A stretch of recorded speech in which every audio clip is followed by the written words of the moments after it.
नमस्कार बंधुरा Nilima cooking show থেকে আজকে বানাতে চলেছি। এই যে আমি বাজার থেকে দেখুন এই যে নেনুয়া নিয়ে এসেছি, নেনুয়া দিয়ে এই যে আর এই যে আমি বাটা মাছের ঝাল করব এই নেনুয়া দিয়ে কি করে বানাচ্ছি আপনারা সাথে থেকে দেখতে থাকুন। আর এটা আমরা অ্যাকচুয়ালি বাংলায় বলি হচ্ছে ধুদুল, মিষ্টি ধুদুলটা। যাই হোক, এটা দিয়ে আমি আজকে ঝাল বানাবো। কি করে বানাচ্ছি আপনারা সাথে থেকে দেখতে থাকুন। আমি এখন ছাড়িয়ে কেটে রেডি করব, করে তারপরে এইভাবে ছাড়িয়ে নেব, নিয়ে তারপর আমি ওটাকে সরু সরু করে কেটে নেব, ঝিঙার মতো, ঝিঙা যেমন আমরা কাটি। কারণ এটা বেশি বিহারিরা, আমাদের বাঙালিরাও খুব খায়, কিন্তু অ্যাকচুয়ালি এটা বিহারি খাবার বেশি, বিহারিরা খুব ভালোবাসে এটা খেতে। আর ওরাই নেনুয়া বলে, আর আমাদের ধুদুল বলা হয়।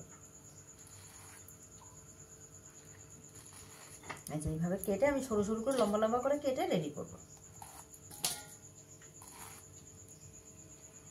খুব টেস্টি হয় বা ভালো লাগে।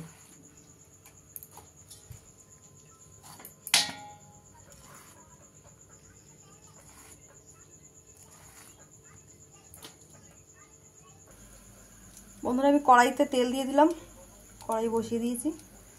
আর হচ্ছে মাছেও নুন হলুদ আমি এই যে মাখিয়ে নিয়েছি। মাছটা খুবই টাটকা, মাছটা ছোট, কিন্তু এই দেশি মাছটা খেতে খুব ভালোবাসি, ওই জন্য এই দেশি মাছটা দাদাভাই নিয়ে এসছে। আমি দেশি একদম টাটকা মাছটা খেতে খুব ভালোবাসি। তেলটা গরম হলে আমি মাছটা ভেজে নেবো আস্তে আস্তে। তেল গরম হয়ে গেছে বন্ধুরা, এবার মাছ দিয়ে দিচ্ছি আস্তে আস্তে, অল্প অল্প করে ভেজে নেব, তাহলে ভালো করে ভাজা হবে। আমার মাছ ভাজা, এবার আমি ওই তেলেই কালো জিরা ফোড়ন দিয়ে দিচ্ছি।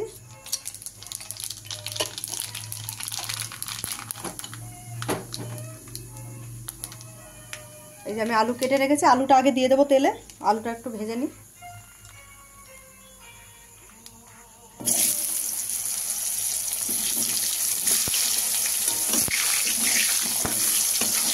আলুটা একটু হালকা করে কষে নিই। আমি দিয়ে দিচ্ছি ধুদুলগুলো, যাকে নেনুয়া বলে, ধুদুল বলে, দিয়ে দিলাম। এবার আমি দিয়ে দিচ্ছি এই যে হাফ চামচের থেকে একটু বেশি আদা বাটা।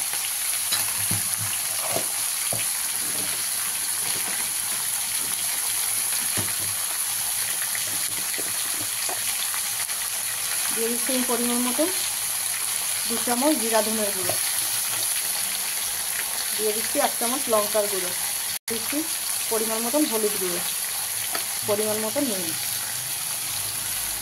দিয়ে এটাকে ভালো করে এখন কষা হবে। কষা হলে তারপরে সেই বুঝে অল্প ঝোল দেবো, একদম অল্প, মাখা মাখা যাতে ঝোলটা হয়, তবে টেস্ট হবে। আর এটা যদি বেশি ঝোল দেওয়া হয়, একদম জল জল হয়ে যায়, তাহলে টেস্ট লাগবে। বন্ধুরা কিরম জল বলেছে, আর এই 5টা কাঁচা লঙ্কা দিয়ে দিলাম সঙ্গে। এবার অল্প কষা হয়ে গেছে, এবার অল্প করে একটু ঝোল দিয়ে দেবো, এটাতে আরও জল গলবে।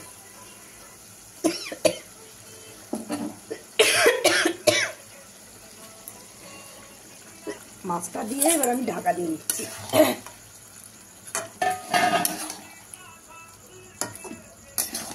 এটা নরম সবজি তো তাড়াতাড়ি সেদ্ধ হয়ে যাবে, ওই জন্য মাছটা দিয়ে ঢাকা দিয়ে দিলাম, তাহলে মাছের টেস্টটা ওর মধ্যে ঢুকে যাবে।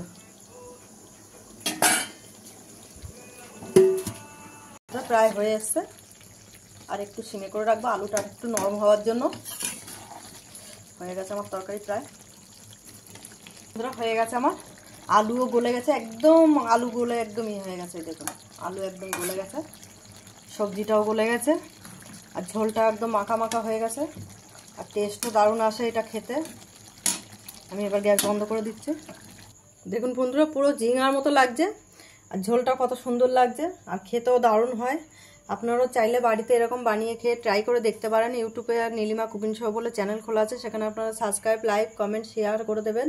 আর ফেসবুকের বন্ধুরা আপনারাও লাইক, কমেন্ট, শেয়ার করে দেবেন। আর নীলিমা কুকিং শো বলে পেজ খোলা আছে, সেখানে ফলো করে লাইক, কমেন্ট, শেয়ার করবেন। বন্ধুরা একটু কমেন্ট করে জানাবেন আপনাদের ভালো লাগলো কি লাগলো না, তাহলে তো আমি নতুন নতুন রেসিপি দিতে পারবো, না হলে তো দিতে সাহস পাই না।